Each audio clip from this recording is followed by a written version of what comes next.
is my opportunity to talk about the so-called emerging markets. Now, in the financial industry and in the Western world, there's a huge amount of euphoria related with the emerging markets. And I want to dissect the underpinnings of the emerging markets in my talk. I want to talk about what happened to the third world countries when European powers left their colonies. What happened to them until the end of 1980s? And it seems that something changed in the third world countries in the 1980s, which apparently, according to the conventional wisdom, continues today.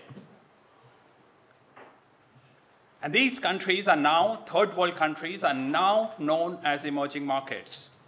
I'm going to mostly refer to them as the third world countries because that's what they were and that's what they will continue to be. And I want to show that a lot of euphoria related with these third world countries is unfounded. It's not real, it's not based on facts. British Empire was the largest empire in human history. At the end of the Second World War, Britain had to start pulling out of their colonies. Now, there were many reasons why Britain pulled out of their colonies or why they started pulling out of their colonies. One of the main reasons is undiscussed. One of the main reasons is that Britain brought prosperity in their colonies. Britain brought massive improvement in transportation in their colonies. Britain brought in technology in these countries where technology, the concept of technology, did not exist, and it still does not exist in many cases. Britain brought in telecommunication, which enabled people to talk with each other and collectivize against Britain. But I'm not going to just stick to the economic aspects of what Britain did in the colonies. It was the intellectual aspect of what Britain contributed to the colonies, which is the key in my view.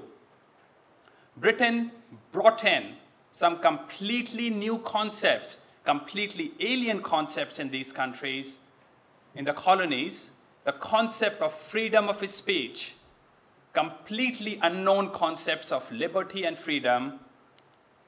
Britain brought in enlightenment to their colonies.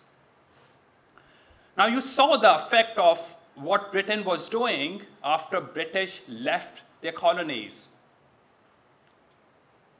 Economic stagnation started rapidly in the colonies after Britain left. And actually, it was the same with other European powers. Once they left Africa, Papua New Guinea, etc., these countries started to decay and degrade rather rapidly. Institutions started fraying in these countries. An age of illiberalism and tyranny started in the ex-colonies. People don't want to talk about it. Now, when people talk about it, most of the blame goes to two things.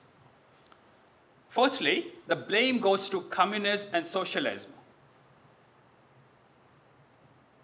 Communism and socialism is spread like wildfire in the ex-colonies, now known as third world countries.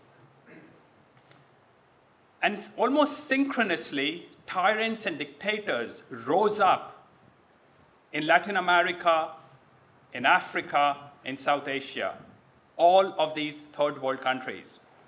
Now, I don't disagree with the proximal issues, but people forgot to dissect why communism was able to sink its roots in these third world countries and why tyranny rose synchronously in the third world.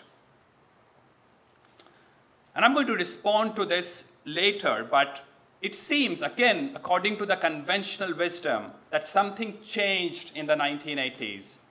And the assumption is that in the 1980s, communism had lost its reputation, mostly because USSR disintegrated. Now, conventional wisdom believes that as a consequence of the disintegration of USSR, democracy is spread around the world. Economic liberalization started happening around the world. Western education is spread, according to the conventional wisdom again. In my view, this is a completely wrong assessment of the situation. The claimed economic liberalization actually did not happen in these third world countries.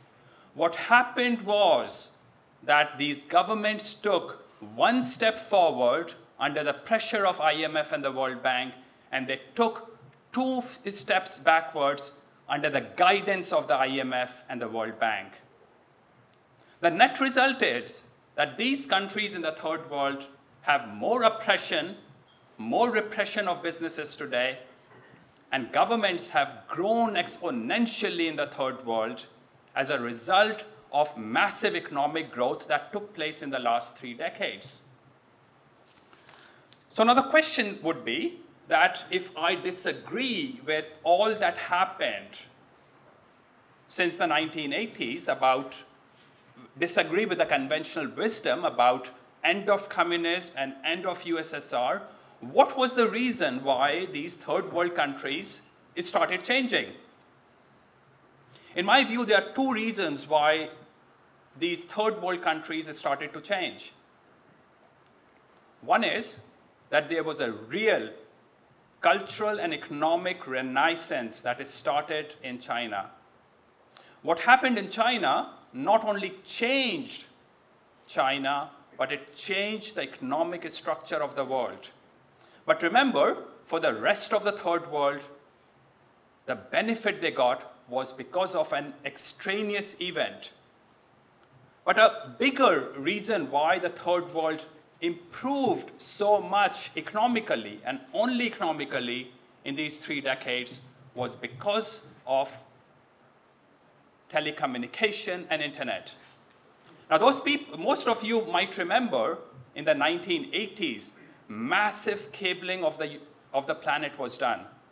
Several telecommunication companies went bankrupt because they over-invested in cabling of the planet.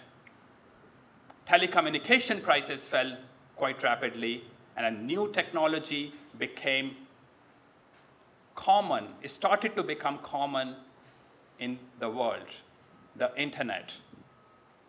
The internet changed the economic prospects of the third world. Internet allowed massive transfer of Western technology to the third world, and it enabled wage arbitrage, particularly in non-tradable sectors, to start happening. The wage differential was so massive between the third world and the West that there were so many crumbs to be picked up by the third world. Now, this is the reality. The third world hasn't really changed in any substantial way. The underpinnings of the third world have actually got worse, and the low-hanging fruit have now been plucked. Internet allowed for this to happen, but because these people just became snobby and arrogant, they did not change the underpinnings behind why they were so wretched, poor, and in difficult shape. So let me talk about what is wrong with the third world, why it does not change. Again, as I said, economic development did happen in the last 3 decades, but it had nothing to do with real changes happening in the third world. Almost everything can be attributed to extraneous events. When you're your life improves before of extraneous events, it might be unsustainable. In my view, it is. Let's talk about what is wrong with the third world. European colonizers, Britain, brought in the rule of law in these countries. They had zero concept of the rule of law. They brought in institutions in these countries. What was happening before? Britain was no saint, but what was happening before colonizers came to these countries? These countries in Africa, Latin America, in South Asia were in a never-ending war, tribal war with each other, and those tribal wars never end because of something that they lack. And I'll come to that in a bit. Now, Britain set up institutional structures for accumulation of intellectual and financial capital to happen in the third world. But over the 200-300 years that ruled these countries, they achieved only marginal improvement in these countries. Now, those of us who have traveled in these countries, in Africa, in India, in Pakistan, Bangladesh, Sri Lanka, it will be very difficult for a Western person to understand what is happening in those countries. And I want to tell you something to think about. When you drive around in Africa or in Bangladesh or in India, what you will see is that girls in uniform, school uniform, carrying pots of water on their heads. Now, this is the situation. 2,000 years back, there was water piping available in the Roman Empire. But moreover, the concept of wheel has been in existence for at least 5,500 years, if not longer. So the question is, why do they carry water on their head? Why did they not set up piping? Piping is very cheap these days. If it was cheap in Roman times, why could they not do it today? But even bigger question is, why don't they at least use some basic wheel to transfer the pots of water? Now, most people cannot really grasp what I'm saying. The reality of the third world is that billions of people, and I'm not exaggerating, billions of people in Latin America, Africa, and South Asia still carry heavy stuff on their heads. It is not technology or capital that is stopping them from changing their ways. It's something else. Now, a lot of us, people in the Western world, made fun of China for copying Western technology. Now, the reality is, think through this thing. If copying were that easy, why did Africa not copy it? Why did the Middle East not copy it? Why did Venezuela and Brazil not copy it? Why did Central America not copy it? Why did they just depended on their natural resources? Why not they did more than that? Let me go back a bit about what the psyche was during the Second World War.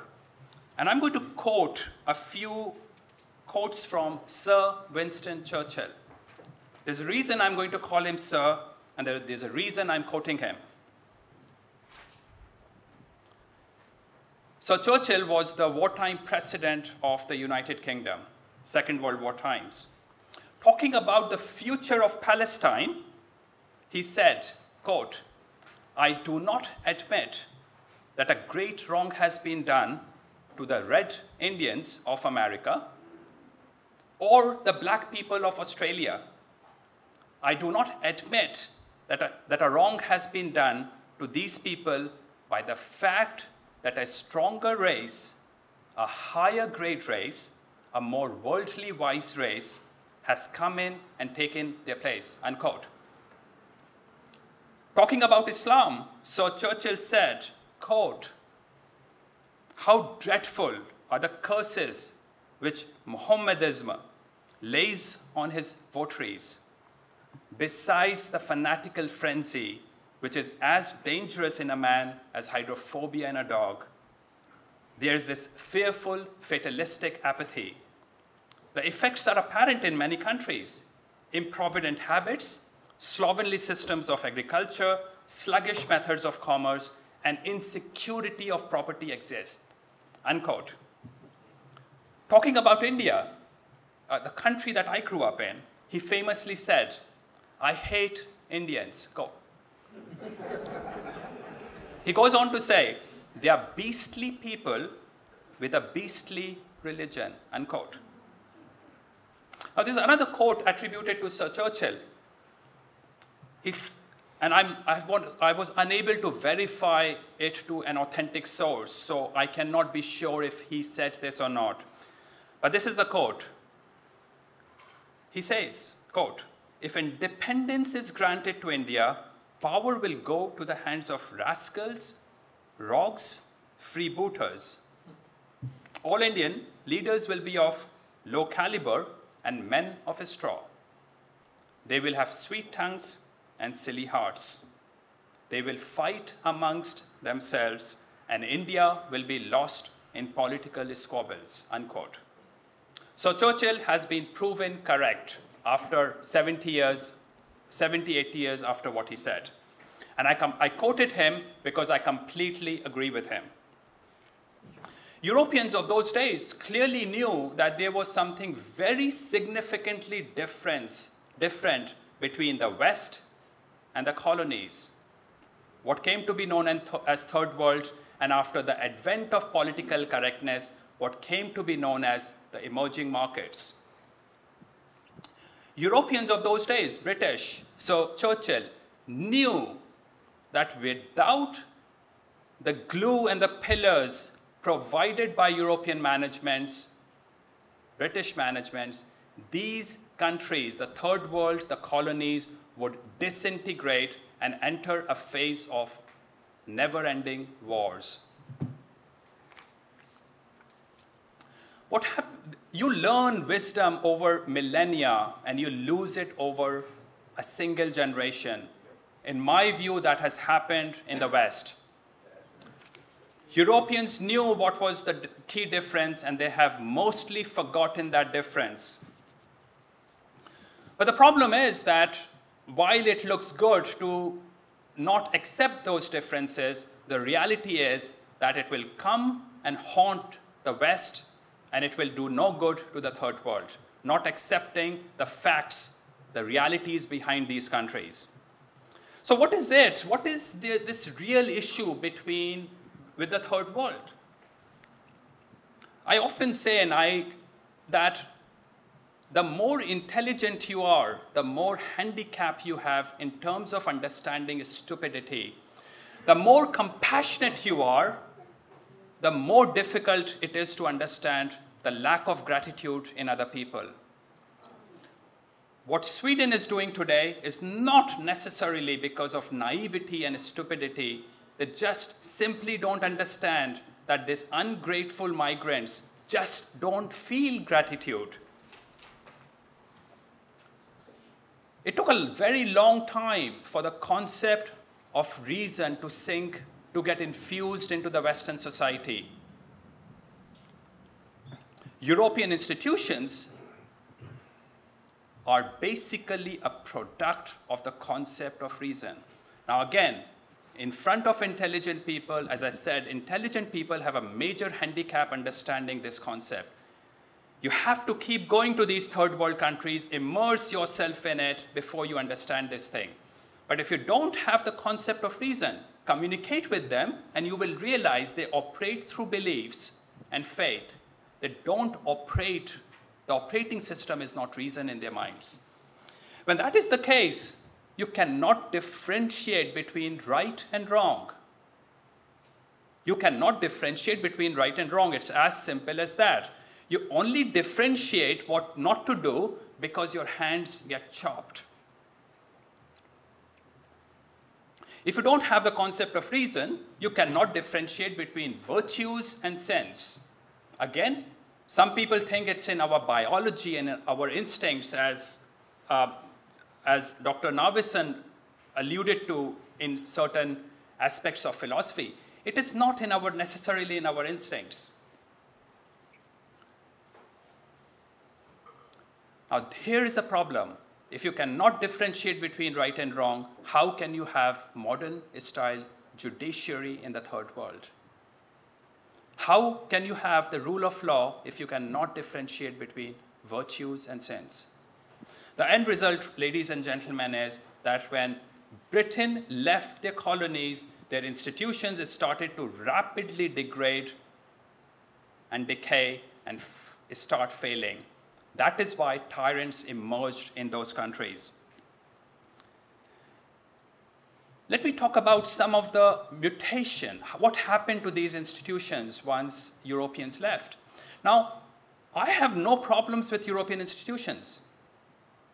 Britain should have stayed back in those countries, of course, for a fee. And 3 countries, as far as I know, still use that. They don't declare it openly. Look closer at Dubai, Singapore, and Hong Kong. They hugely depend on Europeans to provide them intellectual capital and organizational skills. But let's talk about what happened to the institutions in the third world. Education. Now, education, the primary objective of education is to transmit the concept of reasoning and critical thinking. That should be at least the objective. Now, in the third world, the concept of reason is conspicuous by its absence. Let me repeat it. In the third world, the concept of reason is conspicuous by its absence. What happened to education? It just became another belief system in the minds of these people, unassimilated to any principles. Now, what happens when you learn something or learn something by rote? What happens to your mind? It becomes more burdened, not less. The situation actually became worse, not better. Education around everywhere in the third world is used for propaganda purposes. Nationalism. Nationalism was a concept that emerged in Europe because there were certain values Europeans believed in. You impose that on irrational people, and irrational people cannot understand the concept of values. What happens? They merely see nationalism as a geographical concept. It is packed with sense of superiority and arrogance. Nationalism today is spreading. The ugly kind of nationalism is spreading like wildfire in the third world today.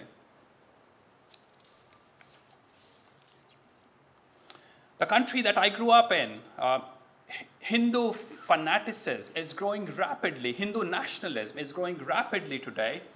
If I don't stand up before the start of every movie for the national anthem, which must be run, I would be beaten up and taken to prison and charged for treason. Nationalism has mutated into an ugly concept in the third world. Now, when people talk about the so-called emerging markets, which I call the third world, they feel very euphoric. That's the future of humanity for them.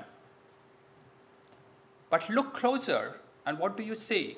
Let me mention a few countries here. Myanmar.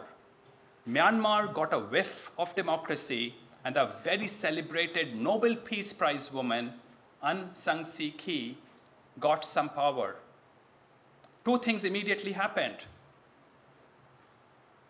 Oppression of journalists actually increased significantly in Myanmar. Western media won't report it because Aung San Suu Kyi is so celebrated by the left and by the media in the West.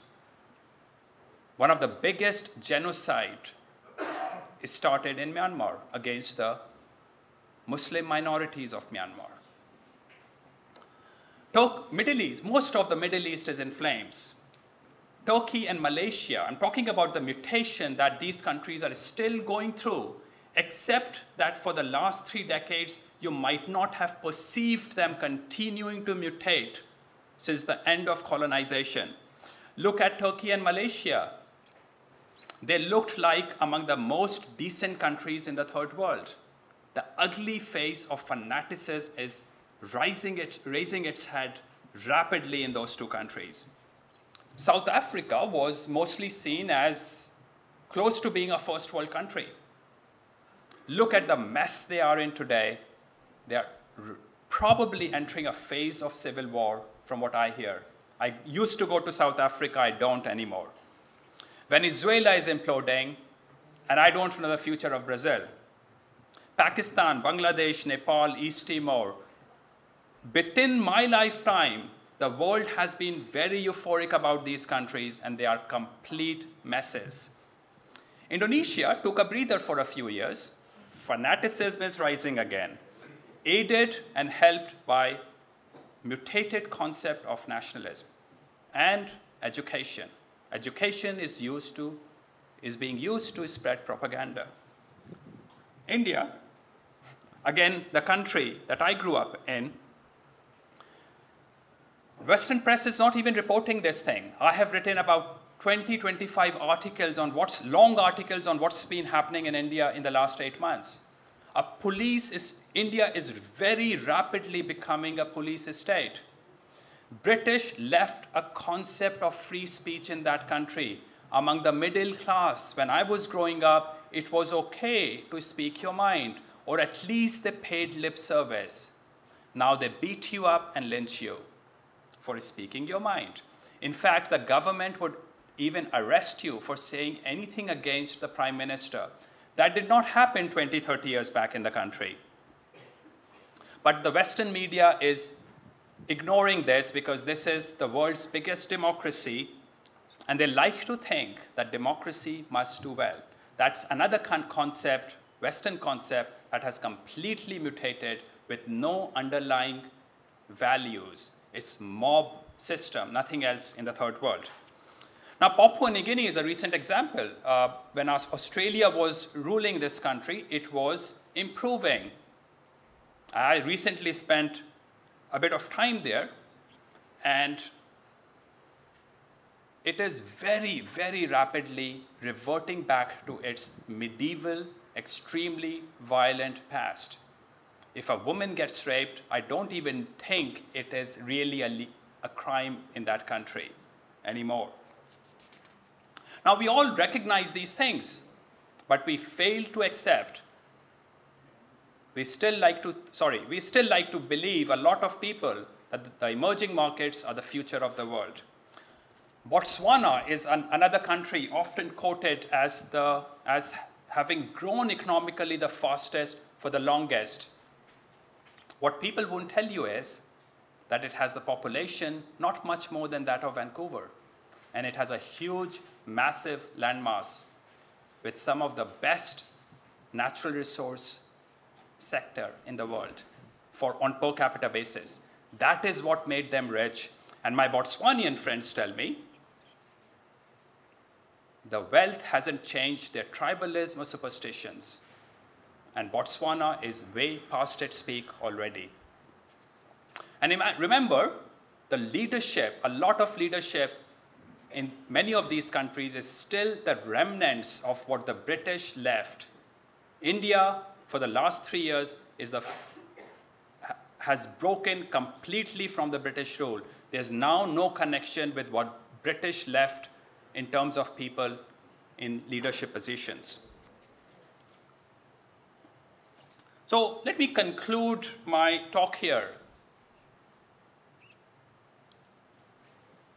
Britain brought in sanity in the third world. When Britain left, irrationalities, tribalism, and superstitions of the third world started asserting themselves. And from the time that the British left, these countries have continued to deteriorate, including in the last 3 decades, despite that it might not seem that way. They only grew economically in the last 3 decades, and they have accepted a lot of lifestyle problems related with getting money and wealth without having developed reason and critical thinking. These institutions cannot be maintained by the local people. They will continue to degrade, decay, and disintegrate. My view is that the third world is entering the last phase of plucking the leftover fruit from the free gift of Western technology. Economically, they will continue to stagnate. Again, the world might not believe that for now, but that is what I see with my eyes. When economically they start to stagnate, tyrants will emerge, will become visible again in these countries, including, and probably the fastest in the country that I grew up in, India. Now, this will be happening exactly when the last remnants of the British Empire also enter the history books, because they retire from leadership positions. What I see is an extremely ugly future of the third world. And this is very interesting because most of the people in the West think that it is the West which is decaying, which it is. But the real suffering will happen in the third world, in my view, not very far in the future. Ladies and gentlemen, thank you very much for your time.